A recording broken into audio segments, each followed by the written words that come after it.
High, আমি রম্ভা। আজকে আমি তোমাদের সাথে শেয়ার করে নেব ঘরোয়া উপাদান দিয়ে কিভাবে সানট্যান রিমুভ করা যায়। আমি এই ফেস প্যাকটা প্রায় অ্যাপ্লাই করে থাকি, তাই ভাবলাম তোমাদের সাথেও শেয়ার করে নিই। তো চলো, ফার্স্টে আমাদের নিতে হবে একটি বোল অ্যান্ড স্পুন। আমি এতে নিয়েছিলাম র মিল্ক। র মিল্ক স্কিনের জন্য খুবই উপকারী একটি উপাদান। এটি প্রাকৃতিক ক্লিনজার হিসেবেও কাজ করে, ত্বককে ময়শ্চারাইজ করে এবং রোদে পড়া দাগ কমায়। এছাড়াও ত্বককে উজ্জ্বল করতে সাহায্য করে। এটি সরাসরি মুখে লাগাতে হবে, মুখ ধোয়ার কোনো প্রয়োজন নেই। আমি এতে প্রায় 5 স্পুন র মিল্ক নিয়েছিলাম এবং এটি লাগানোর জন্য তুলো বা কোনো নরম কাপড় নিয়ে নিতে পারেন। এরপর তুলো বা কাপড়ের সাহায্যে নিজের মুখে লাগিয়ে নিতে হবে। হালকাভাবে ঘষে সব নোংরাগুলো উঠিয়ে নিতে হবে। দেখবেন হালকাভাবে ঘষলেই নোংরাগুলো উঠে আসছে, তাই বেশি জোরে চাপ দেবেন না, এতে স্কিনের ক্ষতি হতে পারে। হালকাভাবে নোংরাগুলো উঠিয়ে নেবেন। তবে অনেকের র্যাশ বা অ্যালার্জি থাকলে তারা সরাসরি মুখে না লাগিয়ে হাতের কোনো অংশে লাগিয়ে দেখতে পারেন। যদি কারো প্রবলেম থাকে তাদের না লাগানো ভালো। এরপর আমরা এটা শুকোতে দেব, ধোয়ার কোনো প্রয়োজন নেই। এরপর আরেকটি ফেস প্যাক তৈরি করে নেব। আমরা প্রথমে নিয়েছিলাম বোল অ্যান্ড স্পুন। এরপর আমি এতে দেব গ্রাম ফ্লাওয়ার। অ্যাপ্রক্স 2 স্পুন গ্রাম ফ্লাওয়ার আমি নিয়েছিলাম। গ্রাম ফ্লাওয়ার স্কিন ক্লিনিং অ্যান্ড ব্রাইটনিংয়ে খুব হেল্পফুল বলতে পারেন। তবে যার অতিরিক্ত ড্রাই স্কিন তাদের ক্ষেত্রে বেসনের সাথে ময়শ্চারাইজ অয়েল ইউজ করতে পারেন। এরপর আমি অ্যাড করেছিলাম অ্যালোভেরা জেল।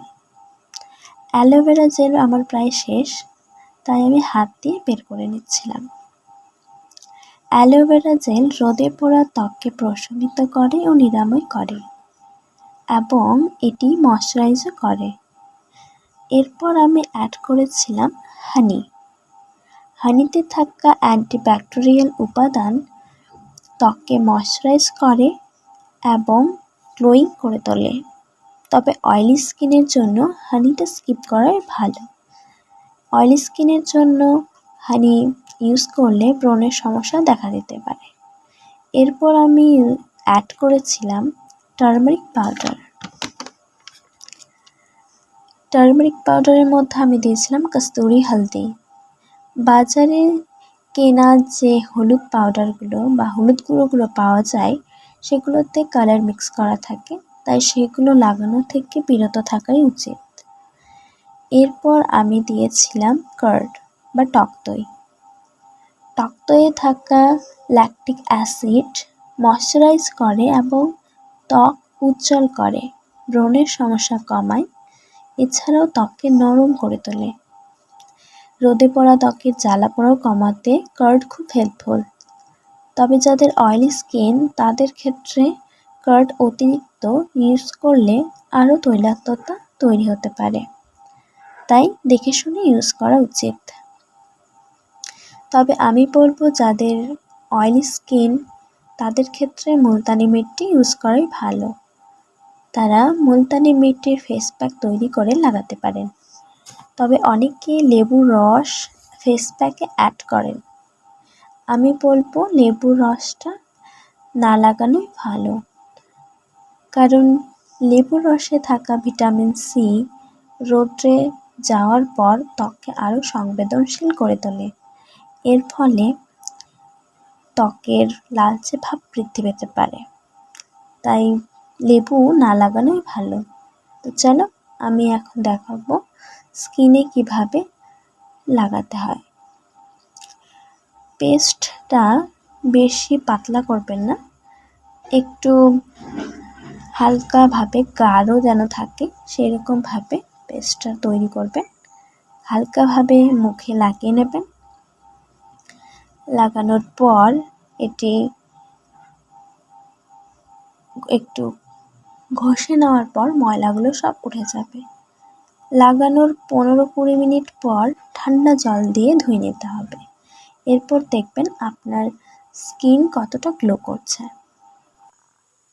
আমি বলে রাখি, এটা আমার নতুন ইউটিউব চ্যানেল, তাই আপনাদের সবার যদি ভালো লাগে তাহলে like, comment, share and subscribe করে দেবেন।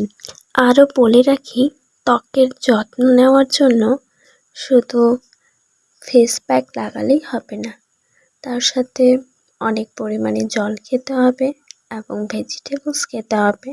এছাড়াও সুষম খাদ্য গ্রহণ করা উচিত। এর ফলে ত্বক দেখবেন কতটা গ্লো করে। তো চলো, আমি এখন এটা শুকিয়ে নিই। শুকিয়ে নেওয়ার পর ঠান্ডা জল দিয়ে ধুয়ে নেওয়ার পর আমি দেখাবো স্কিনটা কতটা গ্লো করছে। দেখতে পাচ্ছ, জল দিয়ে ধুয়ে চলে এসেছি, কতটা গ্লো করছে। আপনারা ওটা ইউজ করুন, খুব হেল্পফুল। আমি আবার আসবো আরেকটা ভিডিও নিয়ে। ততদিন ভালো থাকুন, এগুলো অ্যাপ্লাই করুন, আমাকে কমেন্টে বলবেন কতটা উপকার পেয়েছেন।